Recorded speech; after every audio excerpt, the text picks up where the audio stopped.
Welcome everyone. तो present lesson में हम लोग डिस्कस करने जा रहे हैं electronic configurations and types of elements. कौन कौन से? S, P, D and F block elements.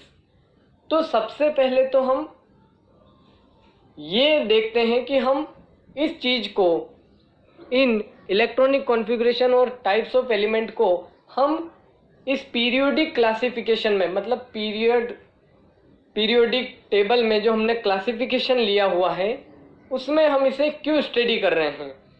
तो उसका आंसर है कि जो ऑफबाउ प्रिंसिपल होता है और एटम का इलेक्ट्रॉनिक कॉन्फ़िगरेशन होता है, ये दोनों जो हैं ये हमको पीरियोडिक क्लासिफिकेशन का थ्योरेटिकल फाउंडेशन प्रोवाइड करते हैं, जिससे हम एलिमेंट्स को इजीली क्लासिफाई कर पाते हैं।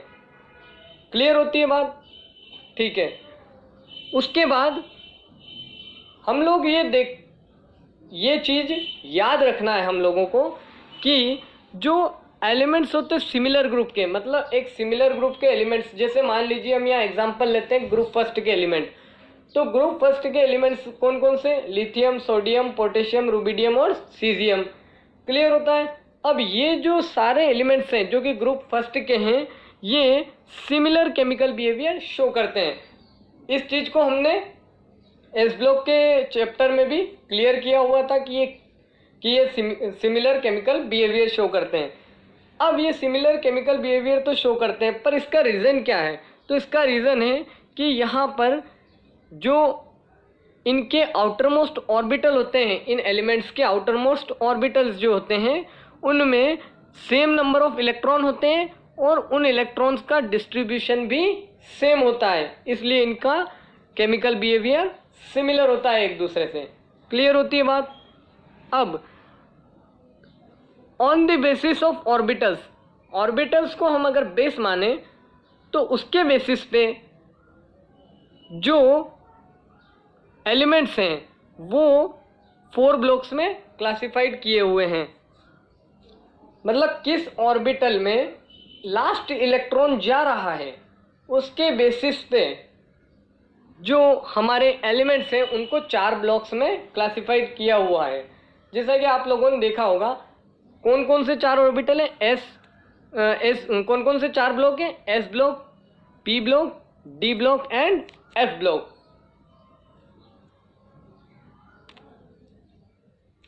अब हम सबसे पहले एस ब्लॉक के एलिमेंट्स को पढ़ने जा रहे हैं। तो एस ब्लॉक के कौन कौन से एलिमेंट्स हैं हमने एस ब्लॉक के चैप्टर में पढ़ा हुआ था। कौन कौन से एलिमेंट्स थे वहाँ पर? ग्रुप फर्स्ट के एल्कली मेटल और ग्रुप सेकेंड के alkaline earth metals. Group first और ग्रुप 2 जो है ये दोनों पी ब्लॉक के एलिमेंट्स हैं। क्यों पी ब्लॉक के एलिमेंट्स हैं ये? क्योंकि ग्रुप फर्स्ट के अंदर अगर हम देखें तो आउटर मोस्ट इलेक्ट्रॉनिक कॉन्फ़िगरेशन जो है वो आता है NS1, मतलब लास्ट इलेक्ट्रॉन NS ऑर्बिटल में जा रहा है। यहाँ पे N क्या है? प्रिंसिपल क्वांटम नंबर है जो 1 2 3 4 5 6 7 हो सकता है, क्योंकि पीरियड्स के अकॉर्डिंग हमने पढ़ा हुआ है कि जैसे जैसे हम पीरियड में मूव करेंगे तो हमारा क्या होगा, जो प्रिंसिपल क्वांटम नंबर की वैल्यू है उसमें चेंज आता जाएगा। वैसे ग्रुप 2 में अगर हम देखें तो यहाँ पर NS2 outer most electronic configuration देखने को मिलता है, मतलब इसके आउटर मोस्ट शेल में कितने?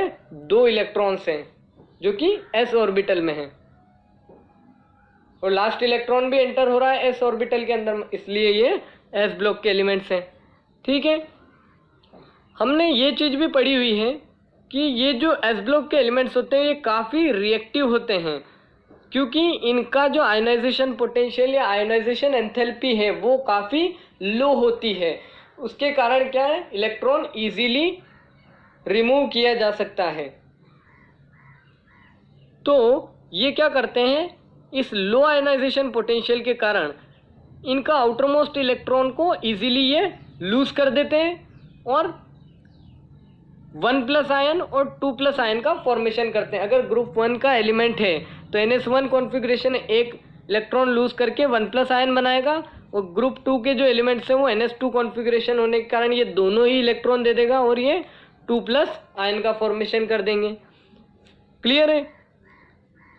अगर मेटेलिक कैरेक्टर की बात करें तो मेटेलिक कैरेक्टर जो है डाउन द ग्रुप मूव करने पर इंक्रीज होते हैं, जो कि हमने पहले देखा हुआ है इस ब्लॉक के चैप्टर में, और रिएक्टिविटी भी डाउन द ग्रुप इंक्रीज होती है। क्यों इंक्रीज होती है? क्योंकि डाउन द ग्रुप मूव करने पर इनका जो आयनाइजेशन पोटेंशियल है वो भी क्या हो जाता है, कम हो जाता है। एक तो पहले से इनका आयनाइजेशन पोटेंशियल लो है, उसके बाद डाउन द ग्रुप मूव करने पर साइज बढ़ता है, साइज बढ़ता है तो आउटर मोस्ट इलेक्ट्रॉन को निकालने के लिए एनर्जी और भी कम लगेगी, और कम एनर्जी लगेगी तो ये इजीली अपना इलेक्ट्रॉन दे देंगे और ज़्यादा रिएक्टिव बने रहते हैं। एक इम्पॉर्टेंट चीज़ कि ये नेचर में प्योर फॉर्म में नहीं पाए जाते हैं। क्यों? क्योंकि इनकी जो रिएक्टिविटी होती है वो काफ़ी ज़्यादा होती है। ये एलिमेंट्स, एस ब्लॉक के एलिमेंट्स क्या करते हैं कि जैसे वाटर से रिएक्ट हुए तो हाइड्रोक्साइड का फॉर्मेशन कर लेते हैं, उसके बाद नेचर में जो ऑक्सीजन है उससे रिएक्ट होकर के ये ऑक्साइड्स का फॉर्मेशन कर लेते हैं। इसलिए ये कभी भी प्योर फॉर्म में नेचर में एग्जिस्ट नहीं करते हैं। अब इन एलिमेंट्स के जो कंपाउंड्स होते हैं वो आयनिक होते हैं। इन एलिमेंट्स से जो भी कंपाउंड बनेंगे वो आयनिक नेचर के होंगे। बस लिथियम और बेरिलियम को छोड़ करके, लिथियम और बेरिलियम क्या करते हैं, कोवेलेंट टाइप के कंपाउंड्स बनाते हैं। क्लियर होती है बात? और इसका लॉजिक कहाँ छुपा हुआ है? फजान रूल के अंदर।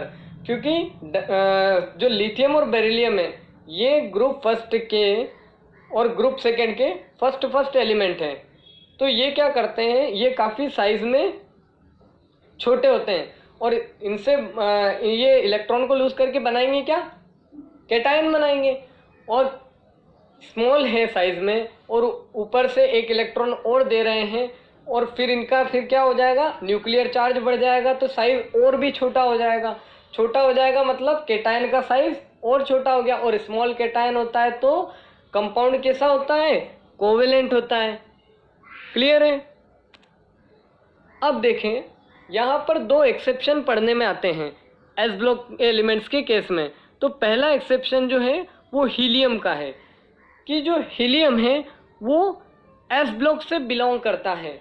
क्यों एस ब्लॉक से बिलोंग करता है? देखिए, क्योंकि इसका इलेक्ट्रॉनिक कॉन्फ़िगरेशन जब हम देखते हैं तो 1s2 निकल करके आता है। हीलियम का एटॉमिक नंबर 2 मतलब 2 इलेक्ट्रॉन और 2 प्रोटॉन, तो इलेक्ट्रॉनिक कॉन्फ़िगरेशन क्या हो गया, 1s2। पर जब हम पीरियोडिक टेबल में देखते हैं तो ये पी ब्लॉक में रखा हुआ है, पी ब्लॉक में रखा हुआ है। कहाँ पर? ग्रुप 18 में रखा हुआ है। क्यों 18 में रखा हुआ है और क्यों इसे पी ब्लॉक में रखा हुआ है, उसका रीज़न देखिए। जो जितनी भी 18 ग्रुप में गैसेस रखी हुई है जिन्हें हम नोबल गैसेस बोलते हैं, वो क्या है, एक स्टेबल इलेक्ट्रॉनिक कॉन्फ़िगरेशन को शो करती है। और हीलियम के केस में भी इसकी जो वैलेंस शेल है वो कम्प्लीटली फिल्ड है। 1s शेल जो है वो कम्प्लीटली फिल्ड है, मतलब यहाँ पर 2 इलेक्ट्रॉन ही आ सकते हैं और दोनों इलेक्ट्रॉन इसके अंदर फिल्ड हैं, तो ये कम्प्लीटली फिल्ड वैलेंस शेल है, इसलिए इसको नोबल गैस ग्रुप 18 में रखा हुआ है। और इसकी प्रॉपर्टीज़ भी देखी गई तो इसकी प्रॉपर्टीज़ जो है नोबल गैस से काफ़ी सिमिलर होती है। क्लियर होती है बात? अब सेकेंड एक्सेप्शन है हाइड्रोजन का। तो हाइड्रोजन का जो इलेक्ट्रॉनिक कॉन्फ़िगरेशन है, एटॉमिक नंबर 1 मतलब 1 electron 1 proton, 1s 1 electronic configuration आ गया इसका। इसे ग्रुप फर्स्ट में रखा हुआ है।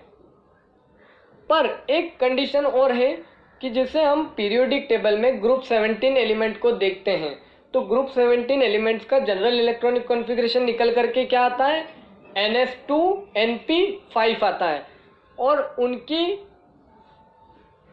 इलेक्ट्रॉनिक कॉन्फ़िगरेशन है NP5 मतलब एक इलेक्ट्रॉन और अगर वो ले ले तो NP6, फिर वो नोबल गैस कॉन्फ़िगरेशन को अटेन कर सकता है। मतलब एक इलेक्ट्रॉन ले ले तो वो नोबल गैस कॉन्फ़िगरेशन को अटेन कर सकता है। वैसी कंडीशन हाइड्रोजन के साथ है, अगर ये एक इलेक्ट्रॉन ले ले तो 1s1 से 1s2, और 1s2 हुआ मतलब कि ये नोबल गैस कॉन्फ़िगरेशन को अटेन कर सकता है। तो इसलिए इसे हम कह सकते हैं कि ये 17 ग्रुप के एलिमेंट से भी बिलोंग कर सकता है। क्लियर होती है बात? ये दो एक्सेप्शन बहुत ध्यान में रखने हैं। अभी फ़िलहाल में इस हाइड्रोजन को top of the periodic table रखा हुआ है, इसकी अभी कोई लोकेशन फिक्स नहीं है, इसका बिहेवियर ही कुछ डिफरेंट है इसके कारण। तो अब हम लोग मिलेंगे नेक्स्ट लेसन में, जहाँ पर हम लोग पी ब्लॉक, डी ब्लॉक और एफ ब्लॉक के एलिमेंट्स के बारे में डिस्कस करेंगे।